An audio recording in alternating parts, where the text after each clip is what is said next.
Breaking news చూస్తున్నాం. BRS మాజీ MLA Balka Suman arrest అయ్యారు. తెలంగాణ భవన్లో పోలీసులు మాజీ ఎమ్మెల్యేను అదుపులోకి తీసుకున్నారు.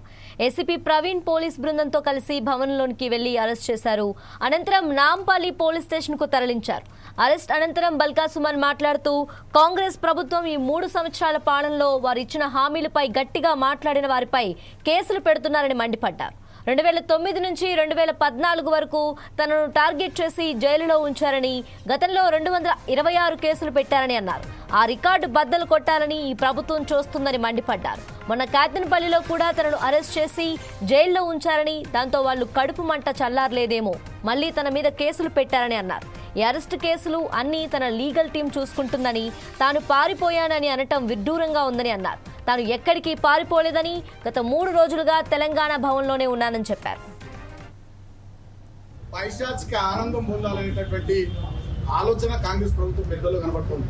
నన్ను అరెస్ట్ చేసుడు, జైలుకు పంపించుడు, వీటి మీద పెట్టే శ్రద్ధ నేను ప్రభుత్వ పెద్దలను అడుగుతా ఉన్నా. మీరేం మాట ఇచ్చారు? మొన్న సింగరేణిలో కార్మికులకు వారసత్వ ఉద్యోగాలు ఇస్తామన్నారు. మేము గతంలో కేసీఆర్ గారు 19,000 ఉద్యోగాలు ఇచ్చారు. మీరు ఇప్పుడు ఉద్యోగాలు ఇచ్చిన మేము దృష్టి పెట్టుకుని జీవో 76 ద్వారా మేము సింగరేణిలో ఇళ్ళ పట్టాలు ఒక రామకృష్ణపూర్లోనే 3,366 కుటుంబాలకు పట్టాలు ఇచ్చిన మీద శ్రద్ధ పెట్టి ఒక పట్టా కూడా ఇవ్వలేదు ఈ 3 ఏళ్లలో. ఇవాళ సింగరేణిలో 15,000 కోట్ల కుంభకోణం చేసింది. 40 లక్షల టన్నుల బొగ్గు మాయమైంది. 1,600 కోట్లు దాని విలువ. ఇవాళ సింగరేణిలో ఒక్క సంక్షేమ కార్యక్రమం అమలైతే లేదు. కొత్త మైన్స్ లేవు. అనేక కుంభకోణాలు, సోలార్ ప్లాంట్లలో కుంభకోణం, నైని బొగ్గు బ్లాక్ల వేలంలో కుంభకోణం, జైసల్మేర్ దగ్గర ఎక్కడో రాజస్థాన్ లో పాకిస్తాన్ బార్డర్ లో సోలార్ పవర్ ప్లాంట్ ఏర్పాటు చేస్తారట సింగరేణి. అది ఎవరికి తెలియదు, అక్కడ ఏమైతుందో ఏమో తెలియదు. దాంట్లో కుంభకోణం. ఇవాళ మొత్తం సింగరేణి కుంభకోణాలమయమైపోయింది, వందల గంటగా మారిపోయింది. 9 జిల్లాల్లో విస్తరించినటువంటి సింగరేణి, సుమారు 12 నుండి 14 అసెంబ్లీ నియోజకవర్గాల పరిధిలో విస్తరించినటువంటి సింగరేణిలో వాళ్ళ మా కార్మికులు కానీ, వాళ్ళ కుటుంబాలు కానీ, రిటైర్డ్ కార్మికులు కానీ, కాంట్రాక్ట్ కార్మికులు కానీ, ఆ ప్రాంత ప్రజలు కానీ చాలా ఆవేదనతోని, ఆందోళనతోని, బాధతో ఉన్నారు. ఆ పైశాచిక ఆనందం పొందాలనేటటువంటి ఆలోచన కాంగ్రెస్ ప్రభుత్వం పెద్దలో కనబడుతుంది.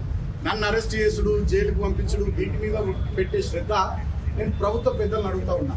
మీరేం మాట ఇచ్చారు? మొన్న సింగరేణిలో కార్మికులకు వారసత్వ ఉద్యోగాలు ఇస్తామన్నారు. మేము గతంలో కేసీఆర్ గారు 19,000 ఉద్యోగాలు ఇచ్చారు. మీరు ఇప్పుడు ఉద్యోగాలు ఇచ్చిన మేము దృష్టి పెట్టుకుని జీవో 76 ద్వారా మేము సింగరేణిలో ఇళ్ళ పట్టాలు ఒక రామకృష్ణపూర్లోనే 3,366 కుటుంబాలకు పట్టాలు ఇచ్చిన పట్టాలు.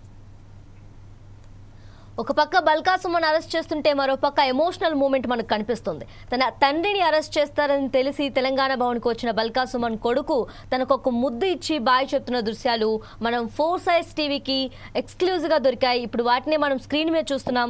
బల్కా సుమన్ను అరెస్ట్ చేస్తున్నాడని తన తండ్రికి ఎంత ఆప్యాయంగా హద్దుకొని ముద్దాన్ని ఘటన అందరినీ ఎంతగానో కట్టిపడేసింది.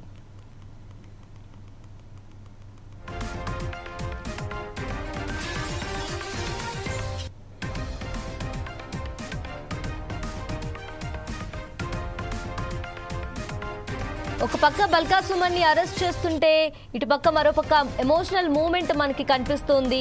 తన తండ్రిని అరెస్ట్ చేస్తారని తెలిసిన కుమారుడు తెలంగాణ భవన్కు వచ్చి బల్కా సుమన్ ను ఒక ముద్దు ఇచ్చి బాయ్ చెప్తున్న దృశ్యాలు మన 4 సైడ్ టీవీకి ఎక్స్క్లూజివ్గా దొరికాయి. ఇప్పుడు వాటినే మనం స్క్రీన్ మీద చూస్తున్నాం. బల్కా సుమన్ ను అరెస్ట్ చేస్తున్నాడని తన తండ్రికి ఎంత ఆప్యాయంగా హత్తుకొని ముద్దాడిన ఘటన అందరినీ ఎంతగానో కట్టిపడేసింది.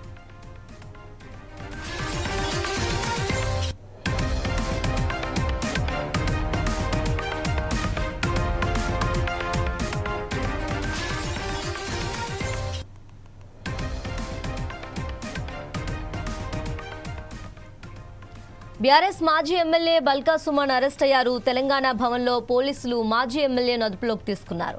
ఏసీపీ ప్రవీణ్ పోలీస్ బృందంతో కలిసి భవన్లోకి వెళ్లి అరెస్ట్ చేశారు. అనంతరం నాంపల్లి పోలీస్ స్టేషన్కు తరలించారు. అరెస్ట్ అనంతరం బల్కా సుమన్ మాట్లాడుతూ కాంగ్రెస్ ప్రభుత్వం ఈ 3 సంవత్సరాల పాలనలో వారు ఇచ్చిన హామీలపై గట్టిగా మాట్లాడిన వారిపై కేసులు పెడుతున్నారని మండిపడ్డారు. 2009 నుంచి 2014 వరకు తనను టార్గెట్ చేసి జైల్లో ఉంచారని, గతంలో 226 కేసులు పెట్టారని అన్నారు. ఆ రికార్డు బద్దలు కొట్టాలని ఈ ప్రభుత్వం చూస్తుందని మండిపడ్డారు. మొన్న కాతనపల్లిలో కూడా తనను అరెస్ట్ చేసి జైల్లో ఉంచారని, దాంతో వాళ్ళు కడుపు మంట ఇంకా చల్లారలేదేమో మళ్లీ తన మీద కేసులు పెట్టారని అన్నారు. ఈ అరెస్టులు కేసులు అన్నీ తన లీగల్ టీం చూసుకుంటుందని, తాను పారిపోయాను అని అనటం విడ్డూరంగా ఉందని అన్నారు. తాను ఎక్కడికి పారిపోలేదని, గత 3 రోజులుగా తెలంగాణ భవన్లోనే ఉన్నానని చెప్పారు.